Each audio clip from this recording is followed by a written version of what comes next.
Hey there, and welcome back to Swept Media, the convergence of AI and Web3. We're here to talk again about Deepseek.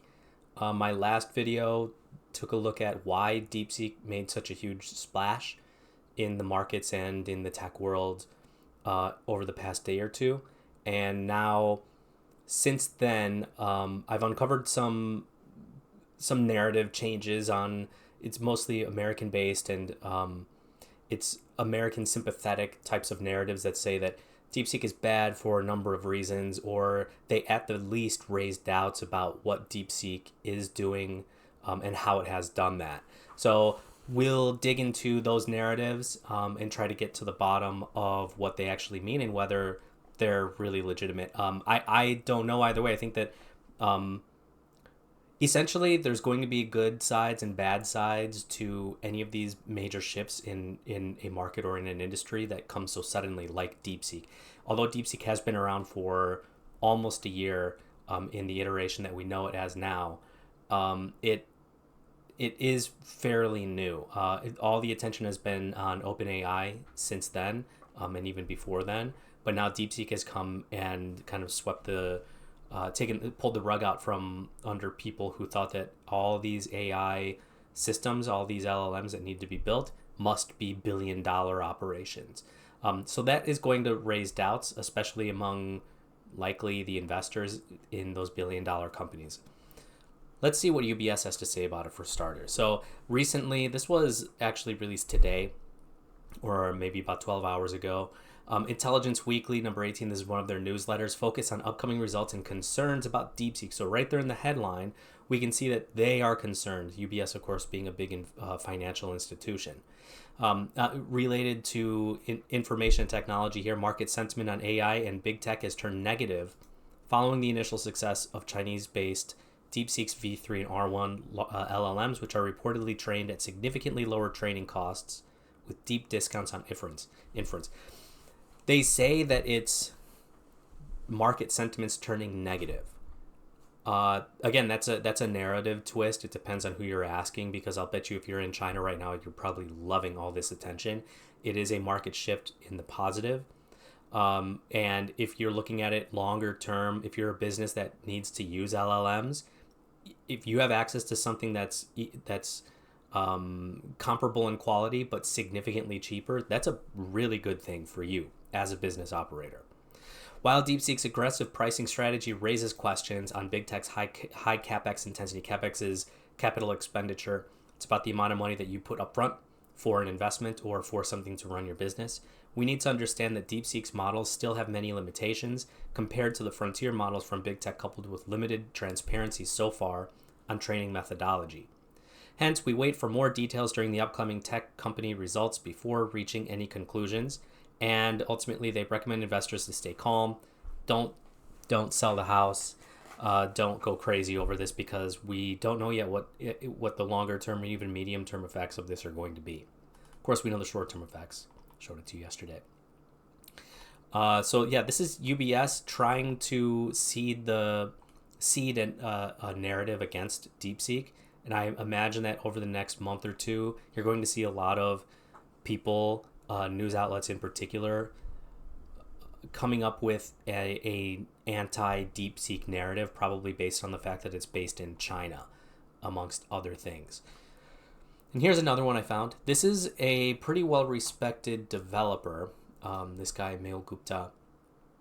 He runs this newsletter and blog on Medium, and this particular one is about don't use DeepSeek V3. You can't mistake what his agenda is on this. Don't use DeepSeek.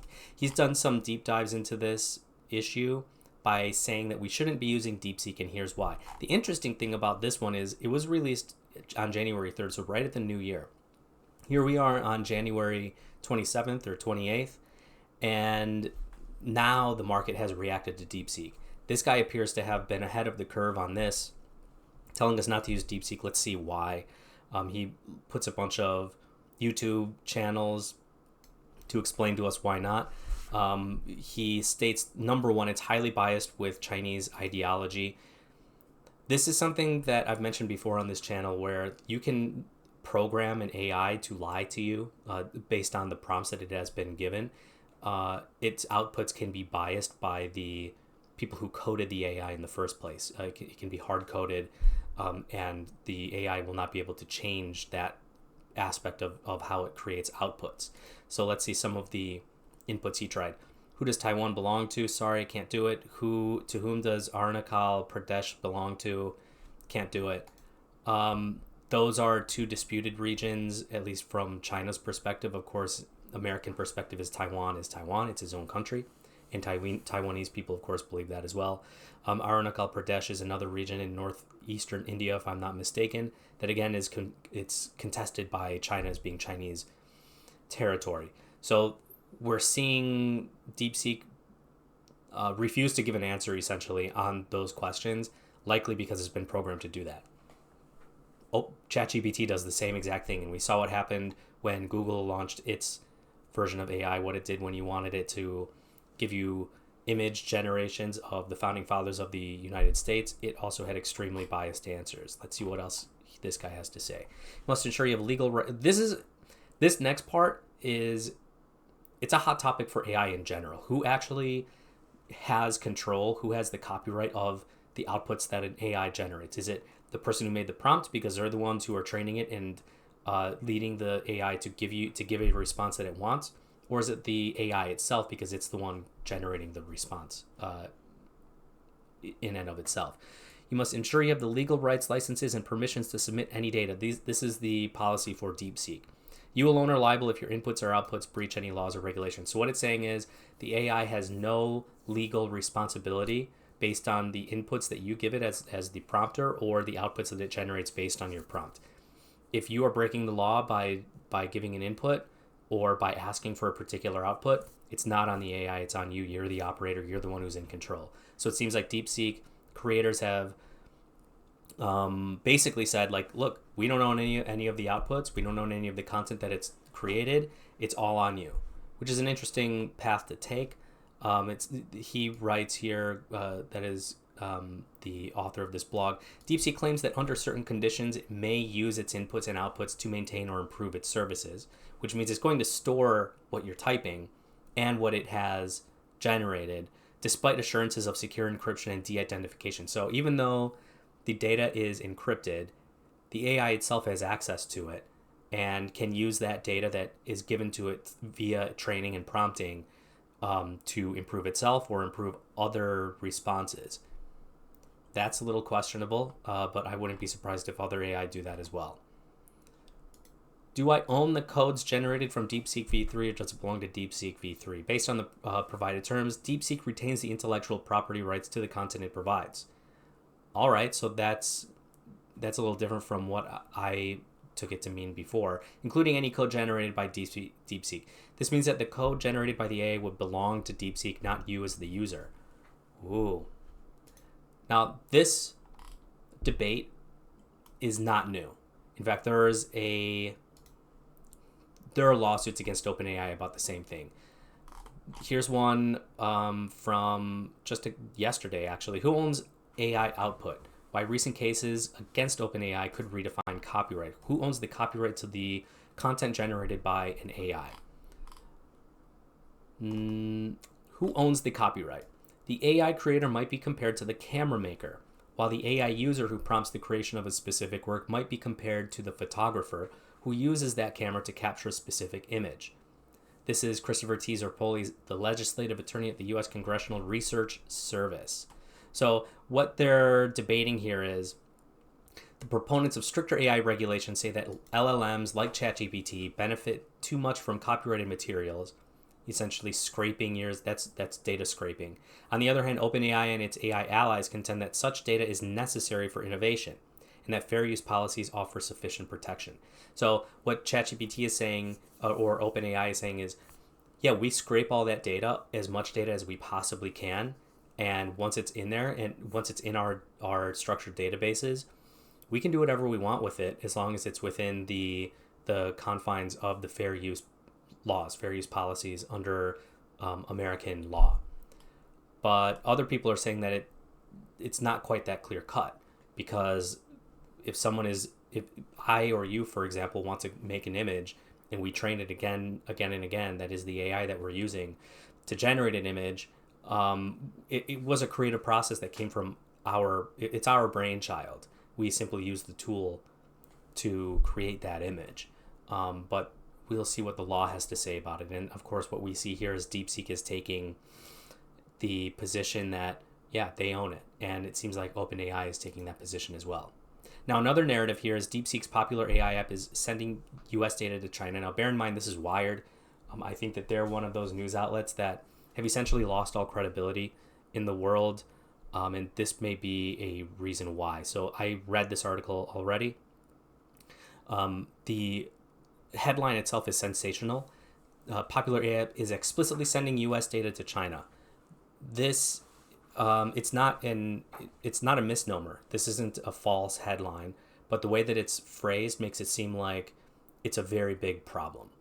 However, what we notice is they don't mention the actual policy from Deepseek app sending US data to China until halfway down the article. There's no mention of it in the first two paragraphs, which it would make sense for it to be there. The policy that Deepseek AI utilizes, giving it permission to send that data. Instead, we see it way down here. Deepseek is sending your data to China. We store information in the People's Republic of China. I really don't have an issue with that. It's a Chinese company. Where else would you expect them to store it? This is an issue that has come up with TikTok. TikTok is owned by a Singaporean company, and yeah, we know about the Singaporean backdoor to China. I don't think there's any debate about that at this point. So it likely does have more Chinese influence than anything. However, what we can see on the public level on the face is that TikTok is owned by a Singaporean company, has some Chinese shareholders, but the ownership is distributed across a number of different shareholders across the world, from what I can tell. Deepseek, however, is not like that. It's a much smaller company. There wouldn't be enough equity to go around for a global consortium of ownership. It's a CCP-controlled entity. That's publicly known knowledge. That's a fact. It's fair use. You can use the AI app, the Deepseek AI app, anywhere really. I mean, anywhere it's offered on the Apple App Store. And what we saw yesterday is Deepseek AI's app is the #1 downloaded app on the iPhone App Store. It's #1, and then OpenAI's ChatGPT is #2.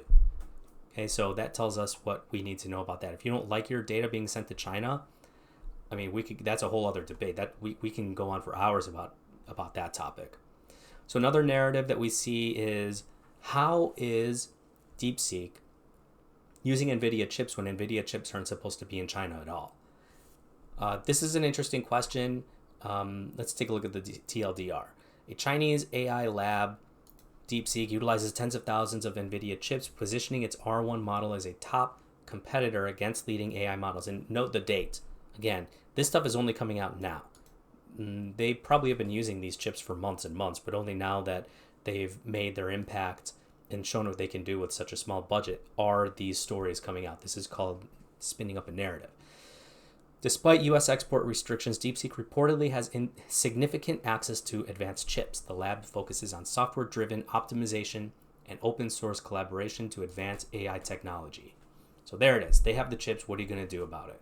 This is another thing that Donald Trump is probably going to speak about in the next week or two. He's a really busy dude. So big picture, what does this all mean? Of course, we have meme coins. This is not actually from Deepseek. This is a meme coin that's just Deepseek AI. Looks like it peaked at a market cap of around 16 million, which on its face is ridiculous. But when you think about all the meme coins, it seems like once a week we see one go over $100 million, and then once a month there's another $1 billion meme coin. That means nothing. There's no substance to it at all other than narrative and clannish community action to pump the price or dump it. And then, of course, you have the so-called dev wallets that can do whatever they want with their token supplies. But this is one of those things.